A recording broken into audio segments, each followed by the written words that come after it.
Rouge record. What's up, everybody? You're listening to Hustle Makes It Happen, a podcast about the grit, the determination, and the mindset it takes to become a winner. Success is not an accident. It lives outside your comfort zone, in the trenches, where excuses are met by brick walls. So strap in, tighten up, and let's get ready to hustle.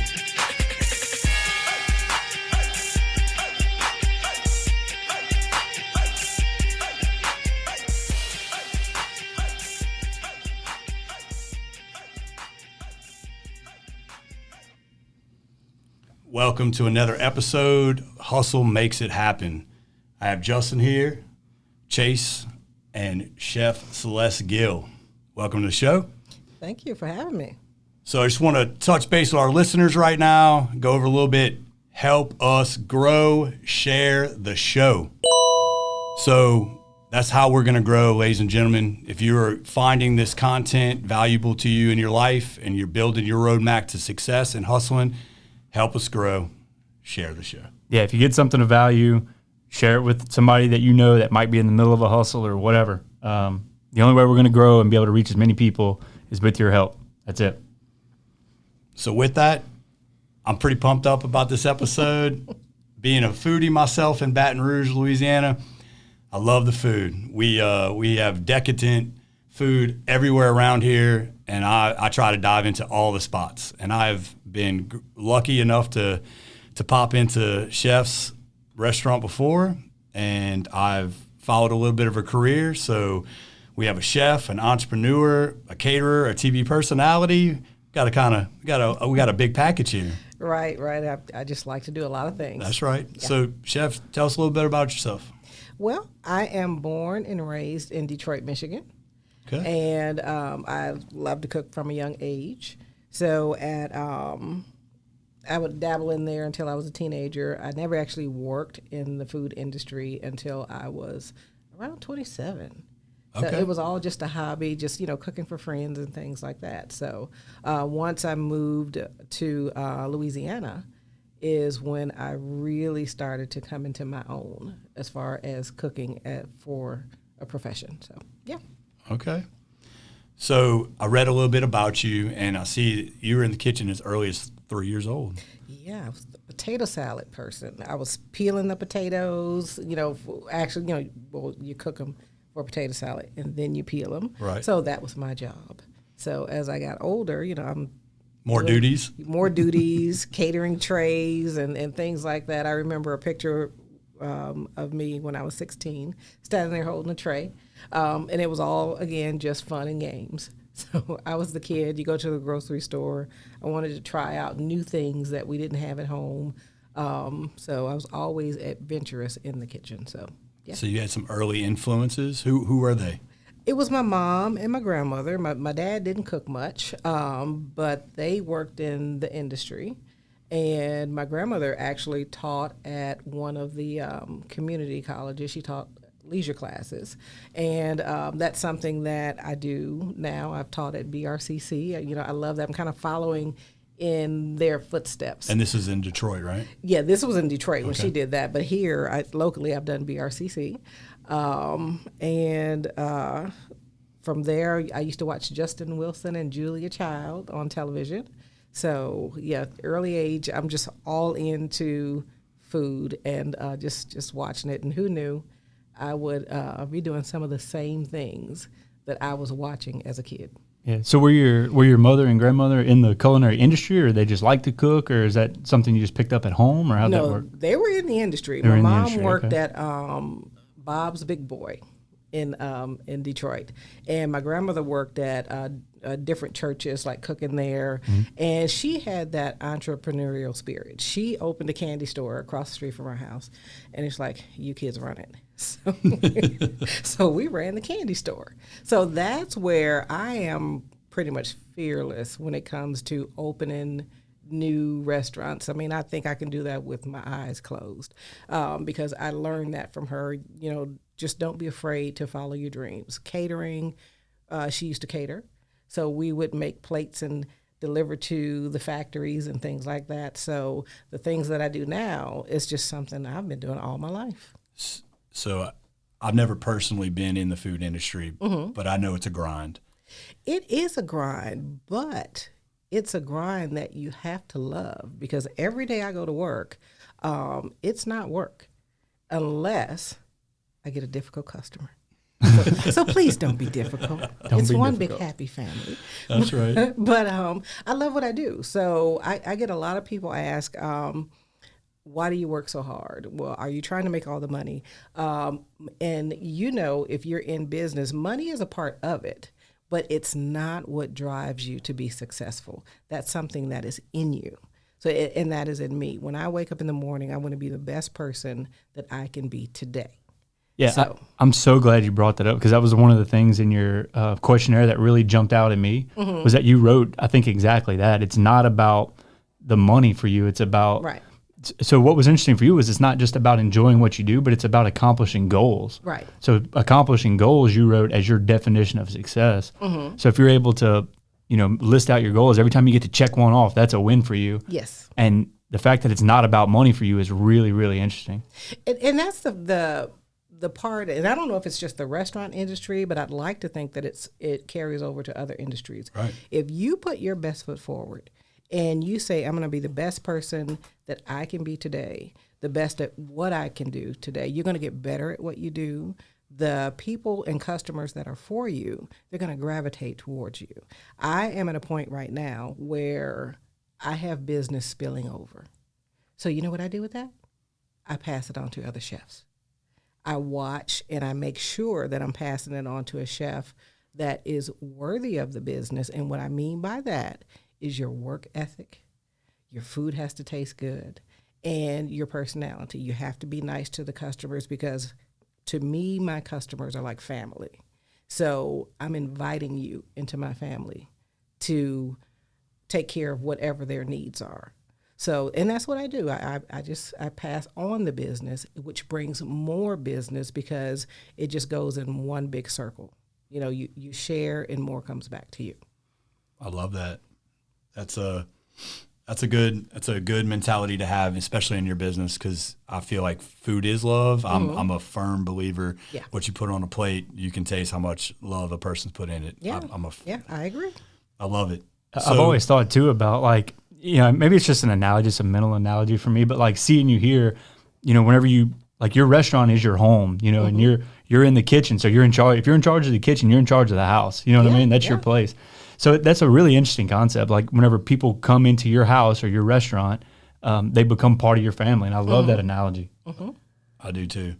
So education when it came to cooking, where was it? How did it go? Was it a breeze? Was it challenging? For me, it was a breeze. I trained in Hawaii. Hawaii? Yes. All right. And you came back? Yes, I came back.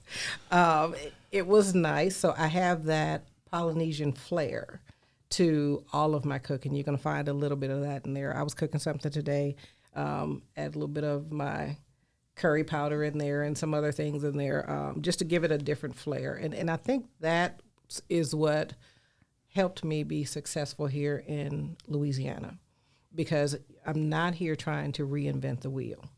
So I take what I know, what I've learned and love, and put that into my Louisiana cuisine. So it was very easy for me, because it was something that I was passionate about.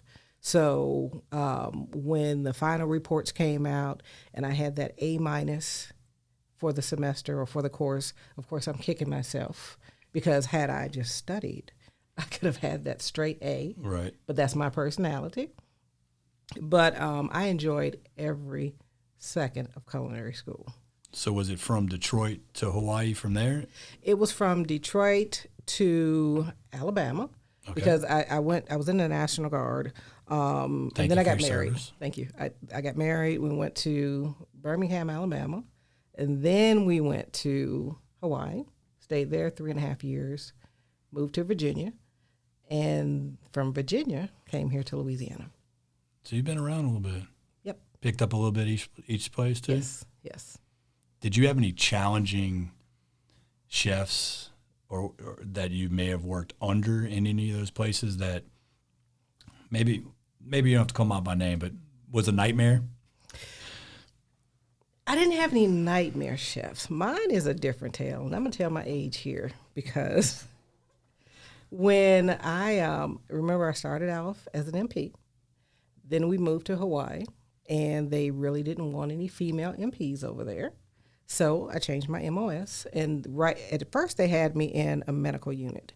That is not my forte. So I'm like, okay, either change me or I may need to go AWOL. Don't do that, folks. I was like, I cannot do this. I cannot do this.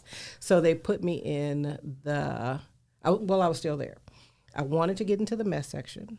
Females, they didn't want any females in the mess section either. Kitchens, professional kitchens are more, or back then they were a boys' club.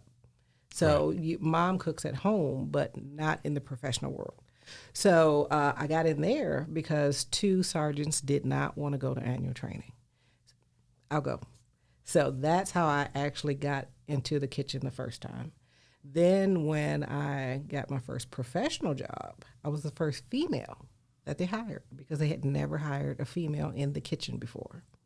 So, was that an aha moment? Like a little bit of like, maybe you felt some of the hard work had started to pay off a little bit? Yeah, I felt that it has started to pay off, and I started to notice that drive in me. And I had to be more ambitious about what I wanted and more firm. Okay, no, you hadn't hired any females in here before, but I can handle the job. And I got it. So, and I noticed from there, that's how I had to be. Not forceful, but determined. And that's what I've done in everything. So I have never worked under a chef. I've always been the person in charge. And that's not the easiest all the time because you have to actively go out and seek other chefs to learn from.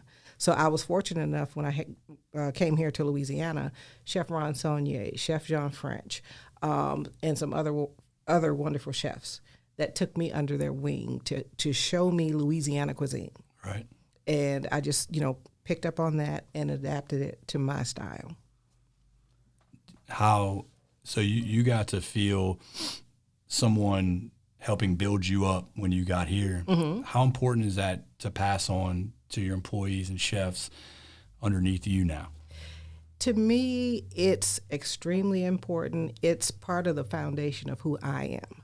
Because, and I want to say that's because when I got here, it was so many people that were in my corner and wanted to see me succeed and help me. And that's what I do. I have people that come in and they may just want to work for a season just to learn what they need to know to go and open their own place. And for me, okay, come on, let me show you everything that I know.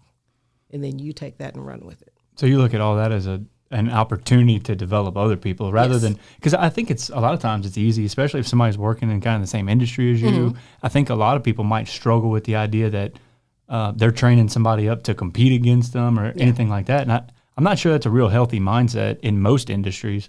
But it sounds like you personally take it as an opportunity to just like do something good and mentor somebody. Mm-hmm.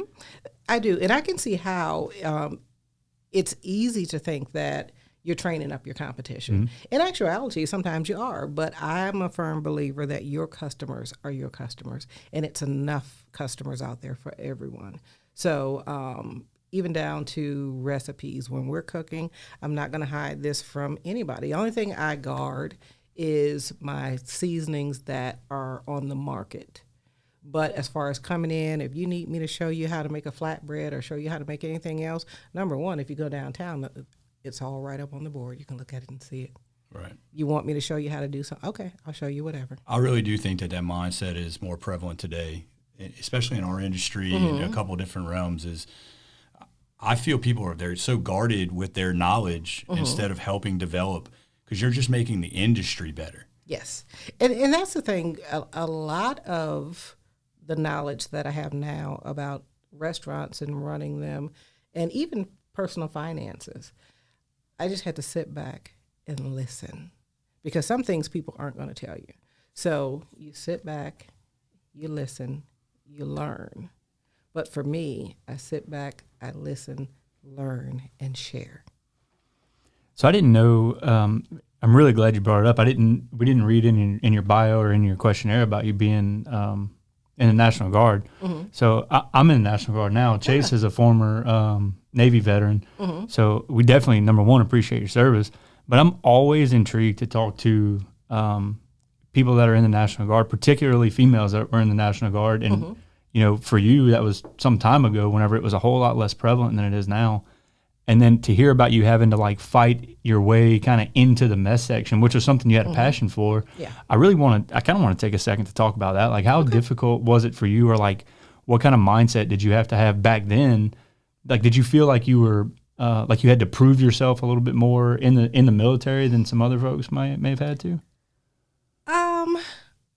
I might have had to, but I didn't look at it that way. I just looked at it at that part, it was just a part of life. Right. So even going through basic training, that was a bit much, which I'm quite sure you all know. Yep. But it built character. Mm-hmm. So I was a little more timid before I went in, but not when I came out.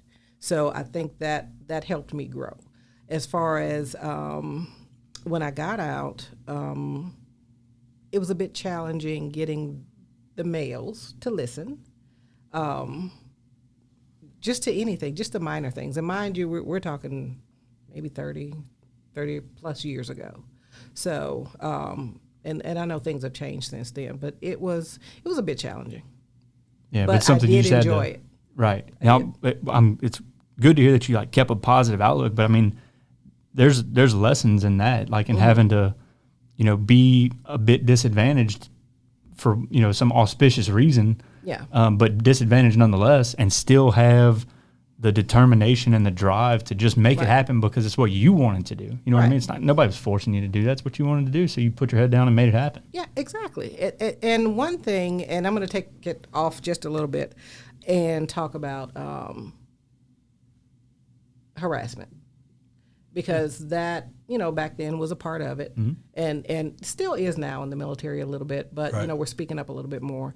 But there's cases, and for me, I'm just more focused on what I want to do and actually focused on what I don't want to do also. So it was constant pressure. What are you doing this weekend? And this is coming from higher ups.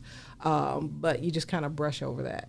I'm at home with my husband this weekend. And what I had to do was make sure that when I started my first job, I couldn't go in on any weekends anymore, which meant I had to go in during the week.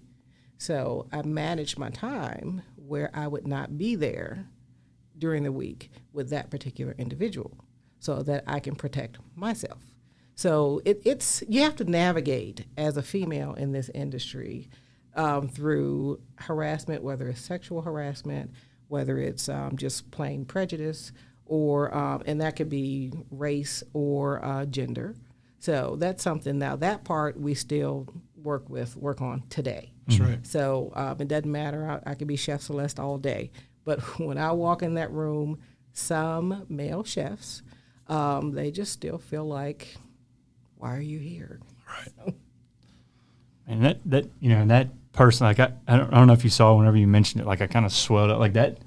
Personally, as a leader in the military, like that bothers me to my core. Like I've had people. I've had instances in companies that I commanded where we've had incidences, and I don't know if people think because I'm a white male that I'm going to be on their side. Absolutely not. Like the only way that any organization is going to grow is whenever we put all this foolishness and nonsense away, especially in a place like the military where everybody is, brothers and sisters, and you're fighting to make a difference for something way bigger than yourself. You know what I mean? Right.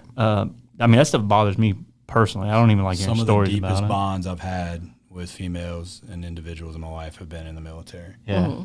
And people will ruin it with stupidity, just absolute foolishness. They'll ruin it. But they'll ruin a whole unit. People going in for the wrong reasons. Agreed. Sometimes you go in the military because you want to leave home and you want to just not for the right reasons. You go in, you want to serve your country. Sometimes you do have to leave. I came in from Detroit because I needed to leave Detroit.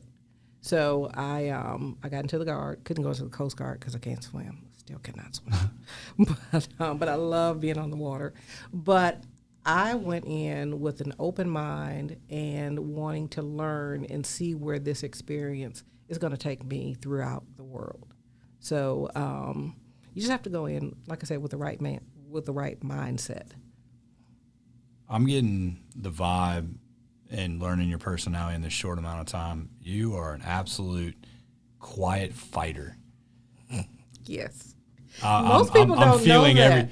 Well, I feel it all. I feel it resonating with me from Jump Street. You know, reading a little bit about your bio, you had some things happen in Detroit that were personally just bad for you in life, and you're picking up and starting learning and school and education, and you're traveling and you're building yourself, your brand, your skill set, and every place you're going, you're taking another step forward and up. I love that story. So you get to Louisiana. So where's the plan? I know chefs are like, I want to start my own restaurant. Where's the plan start formulating for your next step? Okay, are you ready for the answer? I am absolutely ready for the answer. Okay. American Express. You know how they send all this junk mail and offers and stuff to you? Right. So I was like, okay, I'm going to take this $10,000 loan. And if I don't find anything in 30 days, I'm just going to send it back. So within that 30 days, I found the restaurant that was for lease in Slaughter, Louisiana. So that's how the first restaurant came about, because I knew I wanted to do my own thing, but I am, on some things, I'm impulsive when it comes to opening the restaurants, because I know I can do that. So I opened the restaurant in Slaughter. That one, it went extremely well. I kept that open for, I think, 3 years. And then they asked me to put a place down in the Main Street Market, downtown Baton Rouge, when they were building that. So I didn't really know enough about keeping both places open simultaneously. So I ended up just closing and holding on to the Slaughter property, because by then I had bought everything up there. I bought the restaurant and the house behind it from the people that so you're smiling like little entrepreneur. I love it. What, the show is hustle. That's it. So I bought that, which I later sold back to the city for a nice profit, and then just focused on the downtown restaurant on 5th Street. But then I saw another space open on 3rd Street, 3rd and North. So yes, I have one on 5th and Main right there in the same area, but there's one on 3rd. So I opened one on 3rd Street also. So when the first one, it was impulsive, right? You saw it and you're like, let's see if this can work. Yeah. Was menu developed yet? Did you have anything planned, or were you just like, pedal down, let's go? I followed their entire menu. I didn't change a thing. Only thing, I kept everything they had, and then I added So it my was an flair. Existing restaurant? Yes. Okay. Yes, so they just wanted to get out. That was a case of someone, and a lot of people do this here, I like to cook, I think I'll open a restaurant. Right. So once you get in there and you see it's a grind, the average person that just thought it was a hobby that you'd turn into a profession, they can't do it. So I came in, I kept everything going and added hot food to the line, like plate specials and things like that. So. Right. So the new restaurants, that was more your full development? Yes, the new restaurant, that was called Gill's. And with that, that one was more deli style, but what I like to do with my food is open up your minds to the possibility and just be creative with your food. So you're going to eat maybe a salad that's sauteed green beans, mushrooms and onions, and a vinaigrette. A lot of people, they're not used to eating something like that. So, okay, well, try it. Or I'll have people, I don't know about that. Is it going to taste good? Okay, well, when you come at me like that, I'm going to let you taste it one time, just a tiny bit. Oh, I like it. Can I have some more? Nope. You cannot. But I just like to open people's mind, change your paradigm. So you've got a couple of awards under your belt. Talk about them. I am the, I want to say it's the 96 Chef of the Year, ACF Chef of the Year. I have a Women in Media Award, and I think that's all I put on there, right? I think so. Who's Who. Yeah, the who's who. And then a lot of articles, things like that. But my favorite, the one that means the most to me, because they're all awesome. That's the one I want to hear about. But I have this restaurant subscription, and the name of it is actually Restaurant. And it's a magazine that I've been reading, and I think I have some on my table from maybe 10, 15 years ago. And during COVID, I was featured in one of those. And they didn't print it. It's just online because we're in COVID. I was like, oh my goodness, my favorite magazine in the world. Oh. And I'm a part of it. So, but that means so much to me. That's awesome. I know you love something that you says near and dear to you is giving back. Yes. Talk about that. Well, from the time I first got here, I volunteer my time with children mainly, with Big Buddy. They actually called today. I'll be doing something with them. Front Yard Bikes, Girl Scouts, and just anybody in need. I'll do random acts of kindness also, just because. But I love to teach and show people a different way of creating an income, so that it's just like you can give a person a fish and they'll eat for a day. You teach them how to fish and they can eat for life. So that's my philosophy. I just like to help people out whenever I can. It struck a chord with me, one, because of where you're at in your industry. I'm with Slow Food Baton Rouge.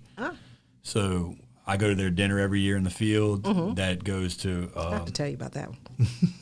So every year, we go to the dinner in the field, and because it's going to a scholarship, that's going to teach some young man or woman to go to college or culinary school and become a chef. And I know I have a little bitty part in that, just one little hair, but in me, like, I'm eating this great food from all these great chefs, and I'm thinking about this individual who I'll probably never know, but that they're going to get that chance that they probably never would have gotten because of all the people sitting at the table donating to that cause. And it means a lot to us. We, in our business, we are trying actively to try to put money in the right places in the world, in our local communities. And that means a lot. It does. That means a lot. It really does. We don't want to talk.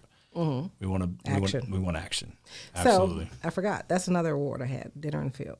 So I'm preparing my meal, spaghetti squash dish, and I was in the kitchen, and I'm very focused when I'm in the kitchen cooking. So I was in there with one of my employees, Hazel Jackson. I'm gonna call her out, Hazel Jackson. So I pulled the spaghetti squash out of the oven, and I wasn't paying attention. And I was like, she's like, it's not done. I touched it with a knife, and all over my face, everywhere. It burns. So I got that off, finished my dish, and I was on my way to the competition, and I called. That's when the lake called back, and they said, well, if it's blistering, you have to come to the ER. And it was blistering. So I still drove to the competition to let them know that I couldn't come. So they were like, leave your stuff, chef. Just set up. We'll have somebody serve for you. And I just drove right on around the corner to the lake. I dropped everything off. So they finished up, and they were like, chef, you would not believe this. What? You won. I was like, I did? Thank you. So that was a really nice ending to a crappy day. Yeah, there's a lesson there, though. You could have not entered the competition, but you took the time, put your dish in, bam. Yeah, you know what I mean? yeah. That kind of circles back to, I want to briefly go back to that impulsiveness when you bought your first restaurant. Have you always been like a kind of impulsive person? It depends on what I'm doing, because on some things, people may think I'm impulsive, but I've been thinking about it for years. Right. Might come across as impulsive. Right. But opening the restaurant, now I did have a plan for a restaurant. It was more of a sit-down type restaurant. It was going to be called Heritage House. That's what I did in my... I love that name. Thank you. And I haven't done it yet. For my college paper. But that one was impulsive because I'm like, let me just bite the bullet and do it, because if I don't, I may never do it. I may just keep talking myself out of it. So Yeah, that's kind of where I was hoping that conversation would go. I know personally, I'm very impulsive, sometimes to my own detriment.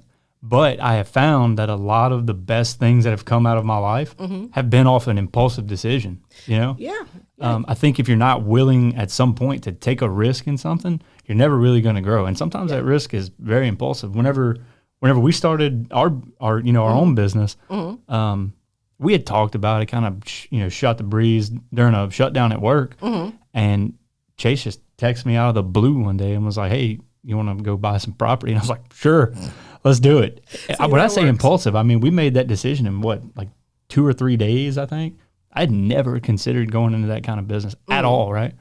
And see, that's awesome. And it just sometimes things work out, sometimes they don't. I think there's a lot of value in just shooting a shot. You know what I mean? It doesn't hurt if every shot that you pass over is lost. So why not just take a chance on yourself? That's the way I look at it. I'm taking a chance on myself.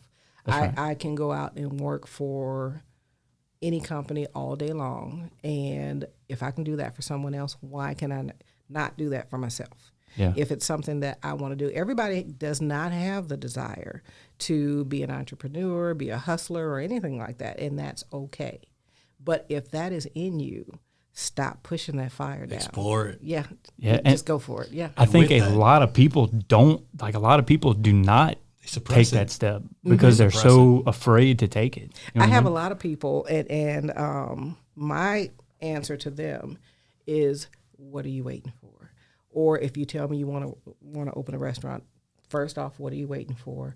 Okay, I'm going to give you a year, and I'm going to circle back around to you in a year, and I want to see your progress. And believe it or not, it's a young lady that's just opened a restaurant maybe about a month ago that, she stepped out there on faith, and she did it. It's awesome. Yeah. And with that, what you're talking about, it brings me back to your questionnaire. That's something that rang true to me really quickly. You've done all this without any business partners. Right. No help. I say no help. No partnership help. Right. Yeah. That is impressive. Thank you. And some of that is, I don't know if I need to have control of everything, but I don't want to have to. I hadn't found the right partner. I think I'm at a stage in my career right now where I would partner because I'm not getting any younger. And once I'm ready to step back, I either need somebody to buy me out, right, which is always your goal, or at least my goal, or have a partner to where they're young enough or in age or in spirit to want to keep it going while I go travel and do the other things that I want to do.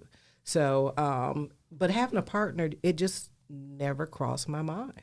So it wasn't that it's anything wrong with having a partner, because I see those, look at you two. This is a beautiful thing. But it just never happened for me. And I didn't look at it as a blessing or a hindrance, because I just looked at it like, oh, this is what I'm going to do next. Okay, I want to do that. I'm going to do that too. Oh, that over there? Okay, I want that one too. So I feel like we should hold hands. But, that takes an immense amount of focus and discipline, though, and guts for sure. But we are not some highly successful entrepreneurs by any means. But I know just managing the little bit of stuff that we have to manage, I could not imagine doing it alone. He did it for a year alone. We started our business right before I left to go overseas. So I was gone for 10 months, and he was sitting here running it himself. And then when I came back, I was like, bro, and he did it. In your instance, you're not just running one thing. You have multiple things going on, and it takes a lot of focus and a lot of discipline to do all those things. And that, I think that's admirable. I think it's very admirable. Thank you. And I would like to say I have an awesome team also. So each location has, it just has a core group there that they have bought into my vision, and it's now their vision also. I have 2 employees that are about to retire. One has been with me on and off about 20 years. Another one, Ray, has been with me maybe 4 or 5 years. He's 74. and running the kitchen. So he's ready to go sit down. And we finally got into our groove maybe about a year ago to where we run that kitchen like clockwork. But, and then, with the event center, we're there when we need to be there. So that's something that's kind of passive. Right. So that part works. So, and any one of the entities will slow down. I was explaining to someone earlier today, with it just being myself and no partners, I manage things the way that I need it to flow for me. Mm-hmm. So that's the best that you can do. And even if you have partners, the more you grow, you have to choose which entity is going to get more of your attention. It's like your children. Who needs the attention this second? This relates. Mm-hmm. I was operating a couple businesses myself, 2017, 18, full-time career, mm-hmm. Exxon, Fortune 500 company, mm-hmm. land development business, and I owned a gym in Baton Rouge. I had to pick something had to give. Yeah. And I had to really learn how to focus my energy in the right spots. And mm-hmm. I feel like I made the right decision in that, but it resonates with me what you're saying. Mm-hmm. One of the things that ties directly into what we're talking about right now is obstacles, and I really, really loved your answer about obstacles in the questionnaire. So you said that whenever you meet an obstacle, that you stop, you formulate a plan, mm-hmm. and then you go execute. So mm-hmm. that, you talk about being impulsive, but it's pretty clear that you're also very analytical. And I think having those two qualities, where like you're not afraid to take a leap, but you're mm-hmm. also, when something happens, you don't panic. You stop and you back up, and you come up with a plan, then execute it. Talk to us about like some of the times where you've had to do just that. Like, try to give us an example of a time where you had to stop, come up with a plan, then move forward. Okay, the first thing that comes to mind is once we moved to the location downtown, and I say we, just habit, but when we moved downtown, we did the full build out on there, getting everything planned, built. Once it was time for I think it was the electricity or the plumbing or something, the plumber just would not do the work. So it's not time to get upset. I need the restaurant opened. So I just contacted the building managers. They came in. We found another company to come in and do the work. Got that done. On another job site, because that's what the most of my challenges come through the build-outs. Another one of the build-outs, it just took a little longer with contractors coming in, getting things done. So with that, I just had customers come in, and we did pre-orders. Same thing that we did with COVID. COVID was a real challenge. Mm-hmm. And the tendency would be to, when you run into an obstacle, is to just stop and, maybe shut down or panic. When I run into an obstacle, that's when I'm more calm. And I don't know if I'm going to attribute that to the military training, mm-hmm. because you need a clear head in order to figure out what you need to do and how to get everyone else to stay calm and figure out and follow directions. So that's what I do. I come in and when I got out of the Guard, I would feed the National Guard. We had an instance there where we're rolling out, and I teamed up with another caterer there. They dropped all my food that was going out for lunch. So what do? I saw your eyes get big. Yeah, you got 300 soldiers that are hungry. And you need to feed them fast. Yeah. So now is not time to panic. Clean it up. You all clean it up over here. This set over here. Let's go get some more food and start cooking, mm-hmm. so we can get it out there on time. So that's what I do, the same approach with every situation that may come up. And it may be something that I'm not thinking about right now, because I try not to take things too seriously. In the moment, it may be very serious, but after that, we've solved that. Let's just once it's over, it's water behind under you. The bridge. Yeah. Yeah, I love that. I think you focus, and I think the lesson there is to focus on like what your goal is. Focus on what you need to do, and mm-hmm. just go work toward that goal. Don't worry about what's going on. Look at where you're trying to go and make it happen. Mm-hmm. Make it happen. Failure is not an option. Yeah, just figure out a way to make it happen. Yeah. With everything that you've been able to accomplish, especially through these years. You were going through some trying years of change of culture and life. And Sorry.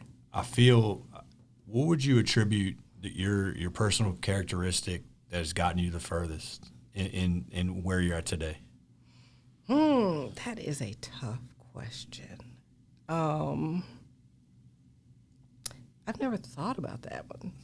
That's what we're here for. Curve on that one.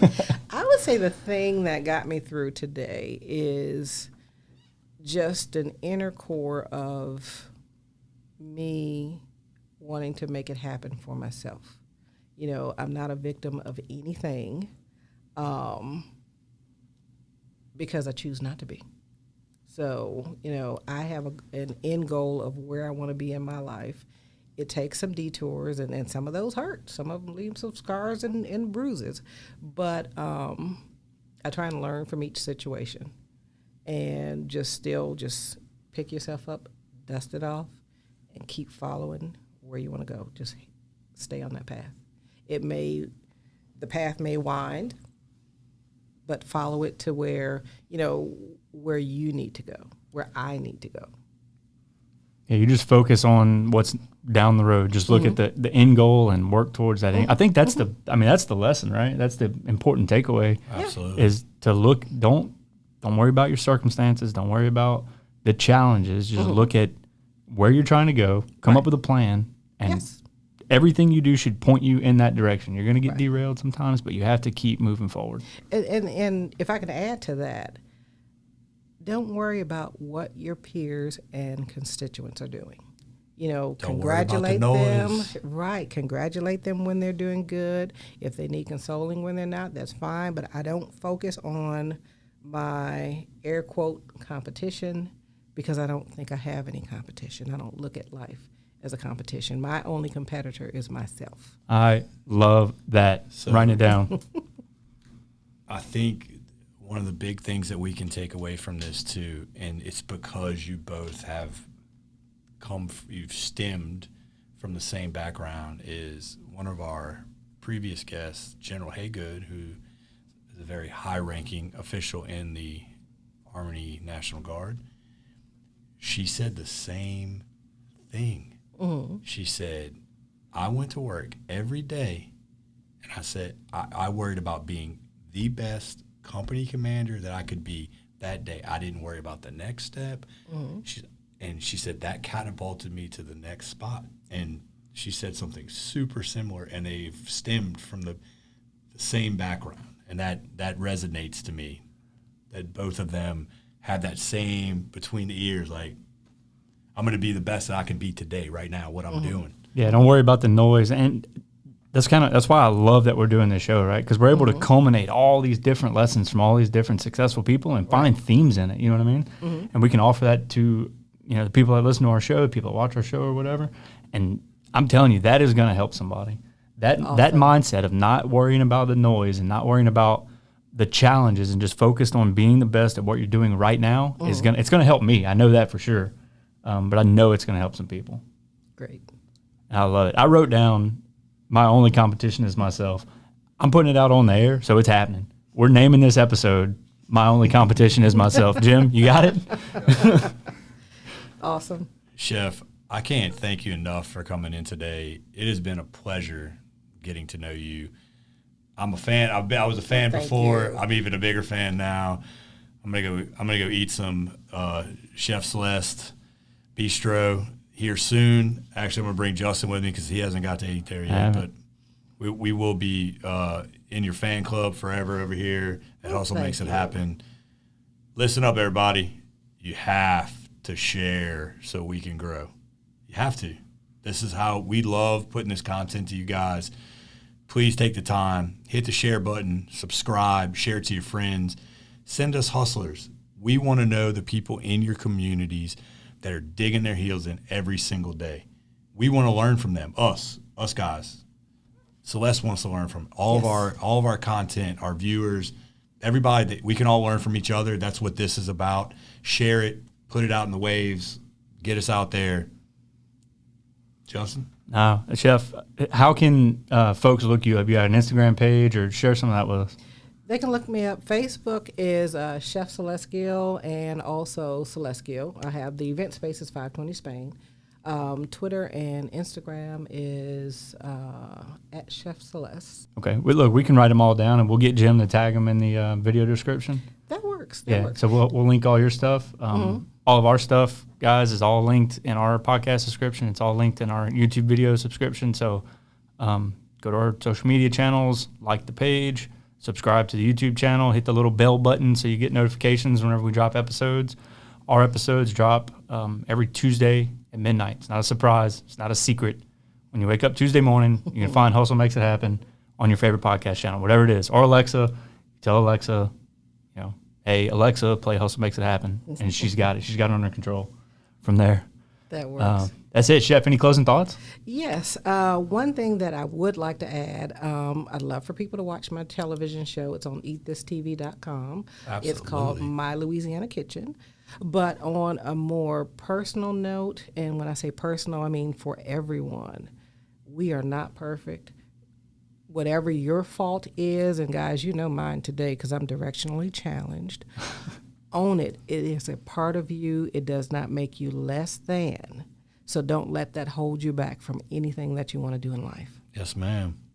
Love it. Chef, thank you so much. I can't thank you enough for coming to join us today. This is a great episode. Absolutely. An awesome Thank you, episode. guys. All right, fellas, that's it. That's another episode of Hustle Makes It Happen, the podcast. Remember, every day, head down, eye on the ball. Hustle makes it happen, but most importantly, have fun. Thank you.